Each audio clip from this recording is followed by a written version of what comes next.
In this session, I will explain about table literals and identifiers and how these are useful while writing procedures in Snowflake scripting.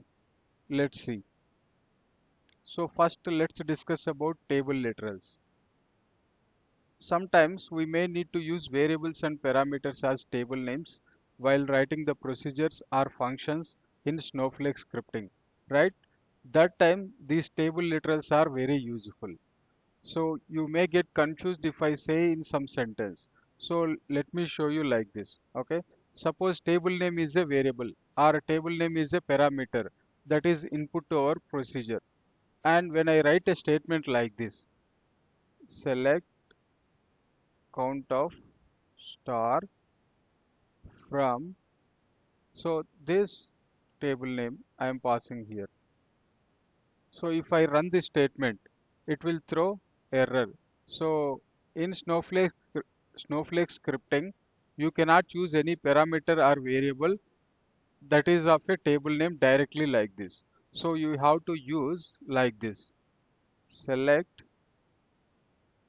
count of star from table of, and then this parameter or the variable.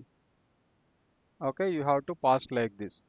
So this is called a table literal. So whatever we are calling by using a table function, table of, okay. So this looks like a function, right? So and this can be called as a table function. Table of the parameter or the variable name we can pass like this. So this is called a table function. I hope now you understood. Okay, so sometimes we may need to use variables and parameters as table names while writing the procedures or function using Snowflake scripting. That time these table literals are useful. So what is the syntax of this table literals? Simply table of, okay, and the argument can be anything. So table of, the argument can be anything, string literal or a session variable or bind variables. So where string literal is nothing but it's a table name. It can be any of a string type, table name or fully qualified table name. Again, what is fully qualified name? It is like database name dot schema name dot table name is called fully qualified table name. So string literal is nothing but it is a string that contains the table name or fully qualified table name. And you already know about what is a session variable and what is a bind variable. Okay, so we can pass any of these three arguments to a table function which is called a table literal. Okay, table literals are used to pass the name of a table or a placeholder value to a query. Suppose I am writing a SQL query inside the procedure. In that time, I can I can use these table literals to pass the name of a table, or it can be a placeholder value like a variable. Okay, instead of a table name directly. Okay, table literals appear in the from class of a SQL statement and consist of either the table name or a SQL variable. Okay, so where we can use this table literals in the SQL statement, I already showed, right? So in the from class only we can use these table literals. Okay, suppose if I want to pass a table name dynamically to my SQL query that is present in a stored procedure. So in that case, I have to pass a parameter, right? So like this, by using these table literals, I can do that. Okay, so we can think of a table literal as a table function. I already told, right? So what is the syntax of this? Table of. So it is nothing but like a table function, table of argument type. Okay, and table literals. So some details about table literals. It accepts a scalar value as input. I told you, right? This is the input. It can be a string literal, bind variable, session variable. So it accepts a scalar value as input. So you cannot pass a tabular result to a table to this table literals. It should be a scalar value. That means single value. And it returns a set of 0 or more rows. Suppose I am writing a SQL statement like this, select star from or select count of star from table name. So what this will return? It can return 0 or more rows. right? This table literal, whatever we are passing in this query, it can return, okay, a single row or a set of rows based on the query we are writing and based on the data present in the table. And it can be used as a source of rows in a from class. Okay, so it is nothing but this table name only is the source of rows, right, for our query. So where we are getting the rows from the table. So here we are using that table literal as the table name, right? So that's why, so it can be used as a source of rows in a from class. Okay, you forget about this. I'm just giving you some details about this. You may get confused with this, but whatever I told, right? So we can use table literals like this. Just remember this.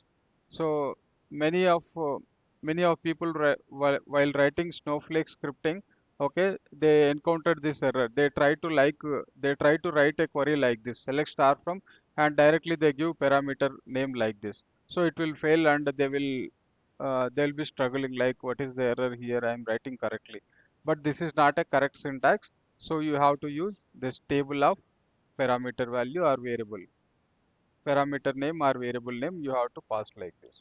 Okay, so that is about table literals, and these are some examples. Okay, like select star from table of, so here I am using a string literal, only table name I am passing. And here select star from table, here I am passing fully qualified table name. Again, this is also a string literal. And here, so I'm declaring a session variable. My variable equals to a table name with my table.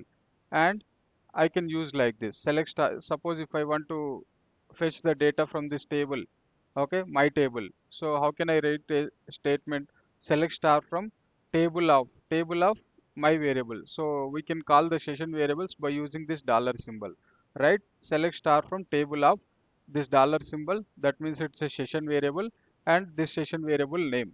So what is the value of this session variable? My table. So this query will fetch the details from my table. Okay, and select star from table of, so this is, right, um, a bind variable that can be used at runtime. Okay, so that means the value will be passed at the runtime for this question mark. So you can use table literals here as well. I'll show you with some examples, so don't confuse now. Okay, this can be used at the runtime. And one more thing, so suppose bind variable, I am passing a parameter value uh, from a script, from a procedure, right? So if I'm passing a table name as a parameter to that script, and if I want to fetch the data from that parameter, so you can use like this: select star from table of, and this parameter value or bind variable you can call. Okay, so this is how you can use table literals in Snowflake scripting. And below examples are wrong. Select star from select star from directly, if you say session variables, if you use like this, so it is a syntax error, it will fail. And if you use select star from question mark, this also will fail. And if you use these parameters or bind variables directly, so this also will fail. You have to use always like table of string literal, table of bind variable, table of session variable, like that. Okay, I hope you are clear now. This looks very smaller but very important while writing Snowflake scripting. That means stored procedures using SQL language. Okay. Okay. Now let's see about identifiers. So what is the identifier? So by using table literals, we can pass variables or parameters for only table names, not for other objects. Suppose we have other objects like database name, schema name, right? For them, you cannot use table literals. So for that, you can go for identifiers. Okay, so what is identifier? And let's see some examples. In Snowflake, if we need to refer any objects by using a string literal, or by using a variable, or by using a session variable or bind variables, we can use identifiers. Okay, any objects. So here I am not specifically mentioning table name. Any objects, it can be a database name, schema name, table name, view name. Okay, so we can use these identifiers. Using table literals, we can just refer to table names, whatever I just mentioned, right? But by using identifiers, we can refer any objects like database schema or function along with a table. We can use identifiers. Okay. Table literals can be used only in from class, but we can use identifiers in any type of statements. Okay, we'll see this as examples. So I was showing, right, we can use table literals only in the from class. So like I showed here, from table of table literal. Okay, but identifiers we can use these identifiers anywhere in the stored procedures. Okay, so what is the syntax of this identifiers? Simply identifier of, it can be a string literal, it can be a session variable, it can be a bind variable, or it can be a SQL variables we are defining in our procedure. Okay, so these are some examples. Create or replace database. Okay, suppose I want to create a database for the first time. Okay, so create database, and I cannot simply mention the database name as a parameter or as a session variable or as a SQL variable. Okay, so we have to use like identifier of this one. So here I am using string literal. Suppose I want to set a schema name. Set schema name equals to, so this is almost equals to using a identifier. So here we are directly assigning this schema name, fully qualified schema name. So this is also equivalent to identifier of mydb.myschema. Okay, we can use like this as well. And another example, use schema. Suppose I logged into Snowflake account and I want to switch between my schemas. So what is the statement for that? Use schema, right? Use schema. I cannot directly call a session variable or SQL variable or a parameter directly. So I have to use like identifier of schema name. So dollar means it's a session variable. Use schema identifier of, if I want to pass the schema value at runtime, okay, I can use this symbol. Okay, don't confuse about this question mark for now. In future examples, I'll explain clearly about this question mark, what is this and how we can utilize this while executing the SQL statements at runtime. Okay, suppose I want to drop a table. Drop table identifier of, we have to pass a table name. Describe table. Suppose if I want to see the details about table, okay, so I can execute statement like this. Describe table, identifier of, so the table name, this is a SQL variable or a parameter. Okay, we can pass like this. And select count of star as count from identifier of table name. So this is a select statement, right? So here we can use anything. We can use identifier as well as we can use table literal. Okay, so in the from class we can use anything. Identifier we can use, table literal we can use. But all these cases, they are not in the from class, right? These are like these are referring database names, schema names, table names, anything. So you can use identifiers anywhere, but table literals only in the from class of a SQL statement. Select query. Okay, so this is about identifiers. Now let's see the same by using example stored procedure so that you will understand better. Now let's see these table literals and identifiers with a small stored procedure. So I have the code in my text pad. I am copying it to Snowflake editor, that is Snowsite. Okay. So first I am assigning three session variables. Okay. So this is my database name, and I am going to create all my tables in the schema called HR data, and I am going to create all the procedures in a schema called procedures. Okay. So I am setting these session variables by using the keyword set. Okay, set db equals to emp, set table schema equals to HR data, set proc schema equals to procs. So these three are session variables now. Suppose if I write a statement like this, suppose use database. Okay, suppose here there is no database set. Okay, or suppose here the database by default it is a Snowflake. Now I want to use the database emp. So if I write a statement like this, okay, use database, and I'm calling the session variables db. So I'm executing it, and it is a unexpected uh, session variable db it is saying. So this is not correct. That's why I told. So if you want to use session variables or parameters as a schema name or a table name or database name, so you have to use either for database and schema you can use identifiers, for tables you can use table literals. Now let's run a statement like this. Okay, use database identifier of this session variable. Okay, so here it's changed. Okay, automatically it came to emp.public because so I'm using the database identifier of this db. So what is db value? Emp. So we are using this emp database now. Okay, so this is not a correct statement, but this is a correct statement. So you have to use identifier. You cannot call a database name or schema name directly, so which is a variable or session variable or parameter. Okay, so you have to use this keyword identifier. Now I have another statement. Create a schema if not exist. Okay, so this is the schema name. Okay, if I use like this, so is it correct? So what I'm saying, so if the schema name is not, if the schema is not created yet, create this schema. So but it is saying this is a, this statement is not correct. Okay, let's try like this as well. Okay, select this and run. Okay, so unexpected proc schema. So this is also not correct. So what you have to do, you have to create schema like by using identifier. Okay, let's run this statement.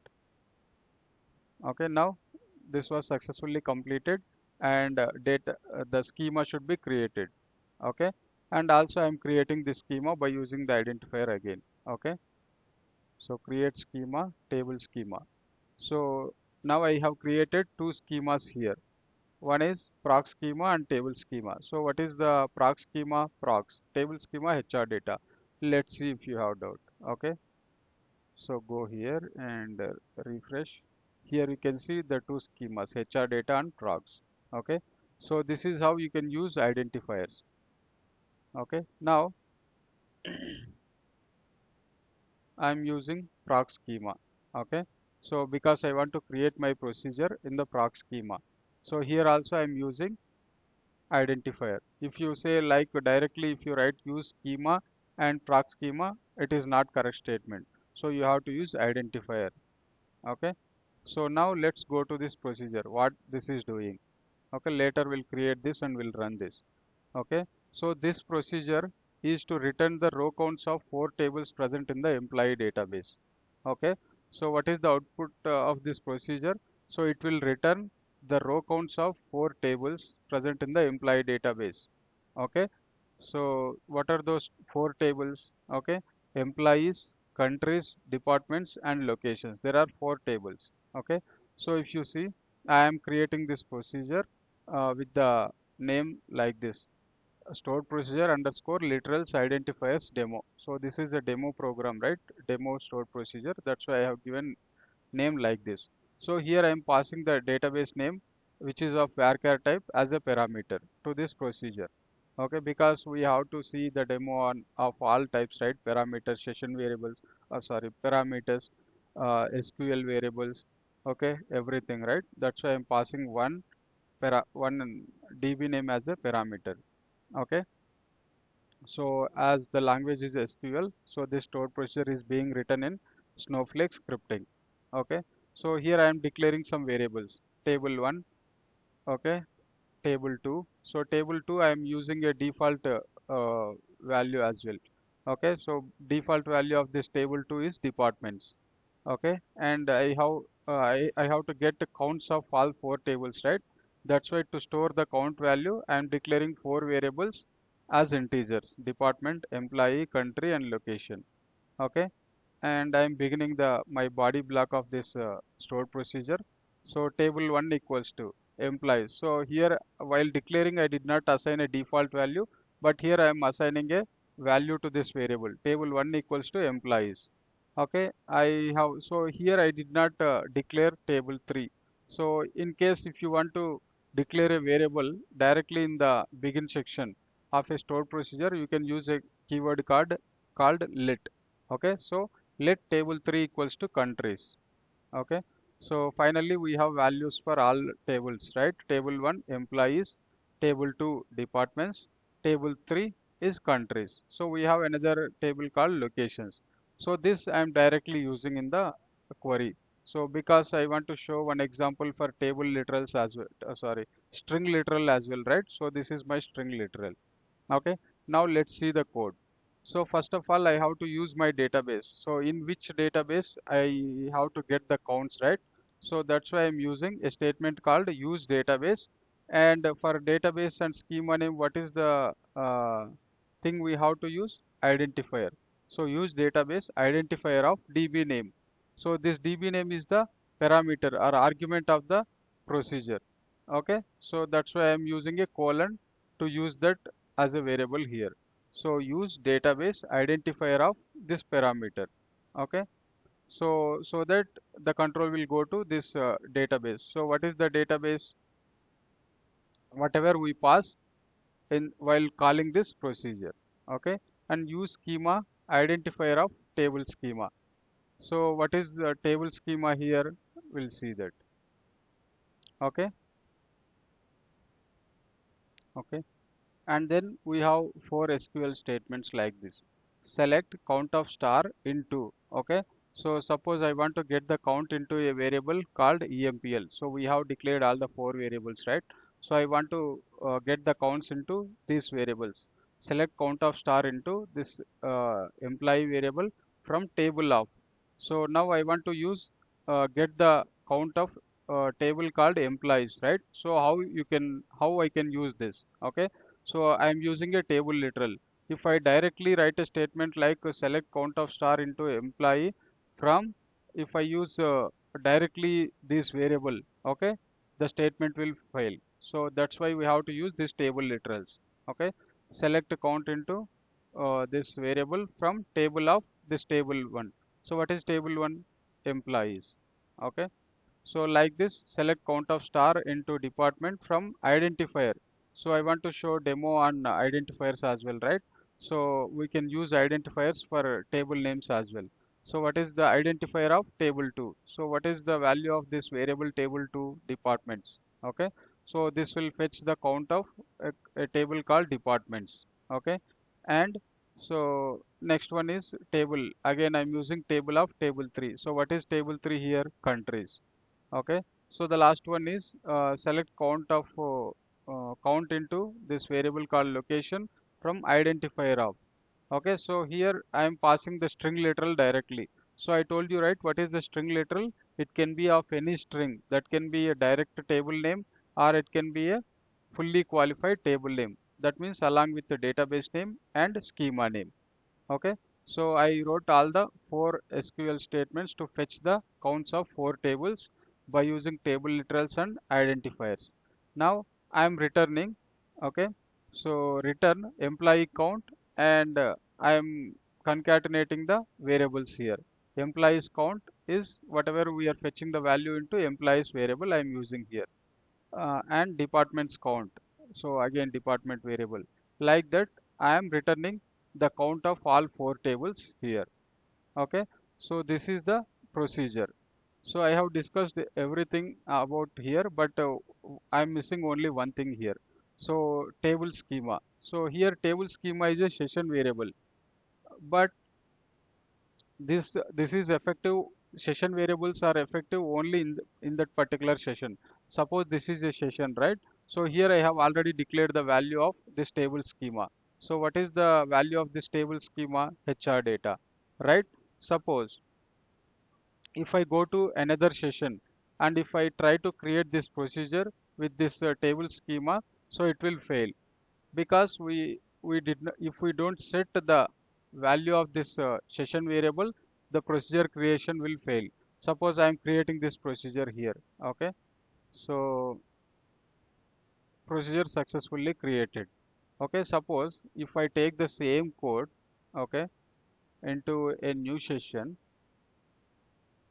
Okay, I'm choosing the employee database and proc schema. and if I try to create this here, it will fail because the table schema session variable was not set. So the table schema session scope of that table schema session variable is only in this session. So it will not be passed to the next sessions. Okay. So hope you are understanding. Okay. Now I have created. So in that case, what you have to do, suppose if you are not setting a session variable, so you have to use normal SQL variables only.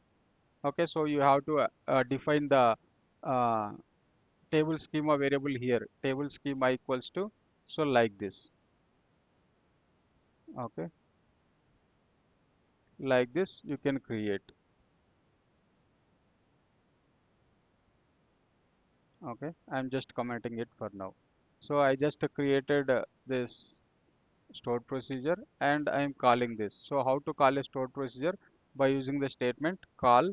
So the fully qualified stored procedure name. So where is the procedure present? Stored procedure employee dot procs dot. This is the uh, stored procedure we have created. I am passing the database name EMP as a parameter, as an argument. Okay, so here we have to pass the database name as a parameter, right? So I am passing. Okay, let's run this. So it is returning. So employee count is 107. So if you have doubt, you can go and check to this databases. Okay, so go to HR data, tables, employees. So you can see 107 rows. Okay, departments, 27 rows. The same we got. Okay, so this is how you can use the table literals and identifiers while writing stored procedures. This is very important. I am saying again and again. So if you are writing procedures using Snowflake scripting, the role of these identifiers and table literals is very important. So this is very small topic, but I am explaining in detail. Okay. So hope you understood.